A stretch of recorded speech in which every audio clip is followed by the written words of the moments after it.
إلى يوم الدين أما بعد أعوذ بالله السميع العليم من الشيطان الرجيم وما كفر سليمان ولكن الشياطين كفروا يعلمون الناس السحر۔ آج کے دور میں ہمارے معاشرہ میں جو بیماریاں پھیلی ہوئی ہیں ان بے شمار معاشرتی بیماریوں میں سے ایک بیماری جو کہ پورے معاشرے کے افراد کو گھن کی طرح کھائے چلی جا رہی ہے، جس نے لوگوں کا سکون برباد کیا ہوا ہے، گھروں کے گھر، خاندانوں کے خاندان، نسلوں کی نسلیں تباہ کیے جا رہا ہے، وہ مرض، وہ بیماری جنات و جادو اور تعویذ گنڈوں کا کاروبار ہے۔ ہمارے پاک و ہند میں آپ لوگ جانتے ہیں کوئی شاذ گھر ایسا ہوگا کہ جس میں یہ بیماری نہ ہو، کوئی شاذ گھر جسے اللہ رب العزت نے محفوظ رکھا ہوا ہو، ورنہ کسی گھر میں کوئی عورت، کسی گھر میں کوئی مرد، کسی خاندان میں کوئی بچہ، کہیں نہ کہیں کوئی نہ کوئی یہ چیز ہمیں نظر آ رہی ہے۔ اور یہ چیز عام سی نہیں، آدمی سمجھے کہ عام سی بات ہے، کوئی بھی اٹھتا ہے کچھ بھی کروا دیتا ہے۔ قرآن کریم سورۃ البقرہ آیت نمبر 102 جس کے میں چند کلمات پڑھے ہیں، اللہ رب العزت نے فرمایا ہے وَمَا كَفَرَ سُلَيْمَانُ وَلَكِنَّ الشَّيَاطِينَ كَفَرُوا يُعَلِّمُونَ النَّاسَ السِّحْرَ۔ سلیمان علیہ السلام نے کفر نہیں کیا،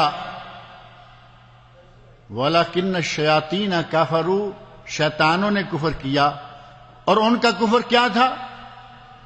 يُعَلِّمُونَ النَّاسَ السِّحْرَ، وہ لوگوں کو جادو سکھلاتے تھے۔ گویا کہ قرآن کریم میں اللہ رب العزت نے اس جادوگری کو، اس سحر کو کفر قرار دیا ہے۔ نبی اکرم صلی اللہ علیہ وسلم سے صحیح حدیث میں اس گناہ کا کفر ہونا اور جادوگر کا کافر ہونا، اور جادوگر کی سزا کیا ہے؟ سزائے موت۔ جادوگر کی اس سے چھوٹی دوسری کوئی سزا نہیں ہے۔ اور جادوگروں کو قتل کروایا گیا، باقاعدہ یہ سزا نافذ کی گئی، لیکن آپ دیکھ رہے ہیں کہ یہ بیماری روز بروز بڑھتی ہی جا رہی ہے، اور خاص طور پر جب سلطان کی طرف سے اس بیماری کو روکنے کا کوئی سلسلہ نہ ہو تو یہ روز بروز تیز ہوتی چلی جا رہی ہے۔ پاک و ہند میں ہمارے یہی عالم ہے،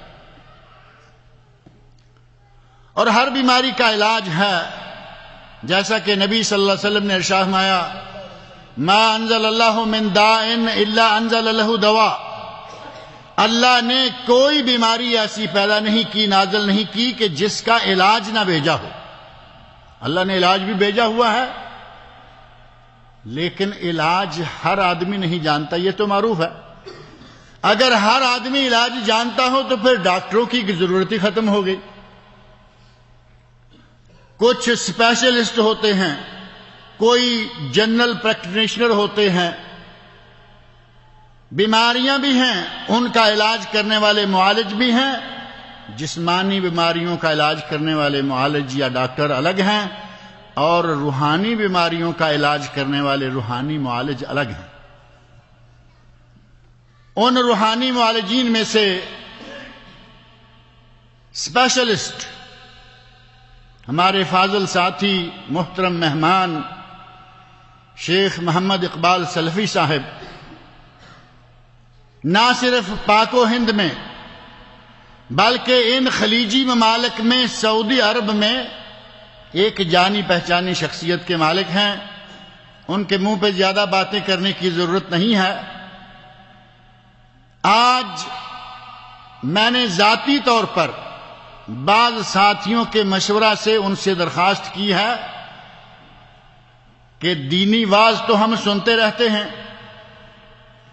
آج ہمیں اپنی معالجانہ صلاحیتوں میں سے وہ علاج، پہلے بیماری، اس کی تشخیص اور پھر نسخہ اور علاج ہمیں بتائیے کہ کیا ہو تو کیا کرنا چاہیے۔ نظر بد، جو بظاہر کہتے ہیں جی اس کو نظر لگ گئی ہے، معمولی بات سمجھتے ہیں۔ نبی صلی اللہ علیہ وسلم کا ارشاد گرامی ہے کہ میری امت کی آدھی سے زیادہ موتیں نظر بد کے نتیجہ میں ہوتی ہیں۔ 50% سے زیادہ اموات، ان کا سبب کیا ہے؟ نظر بد۔ آدمی اچھا بھلا چل رہا ہے، بچہ اچھا بھلا کھیل رہا ہے، دیکھتے دیکھتے لپیٹا گیا۔ اور یہ واقعات نبی صلی اللہ علیہ وسلم کے عہد مبارک میں بھی پیش آئے۔ نظر بد کا علاج کیا ہے؟ تعویذ گنڈوں کا علاج کیا ہے؟ جنات و جادوگری کا علاج کیا ہے؟ انشاءاللہ اپنے تجربات کی روشنی میں شیخ اقبال صاحب آپ کے سامنے رکھتے ہیں۔ میں انہی کلمات پر اکتفا کرتا ہوں۔ اللہ رب العزت جو اس بیماری میں مبتلا لوگ ہیں، اللہ رب العزت ان کو شفائے کاملہ عاجلہ عطا فرمائے، اور جو لوگوں کو بیمار کرنے کے سلسلہ میں شب و روز کوششوں میں لگے رہتے ہیں، اللہ رب العزت ان کو ہدایت عطا فرمائے، اس کفر سے ان کی جان چھوٹے اور لوگوں کی ان لوگوں سے جان چھوٹے۔ اللہ رب العزت مجھے اور آپ سب لوگوں کو ان کے شر سے محفوظ رکھے۔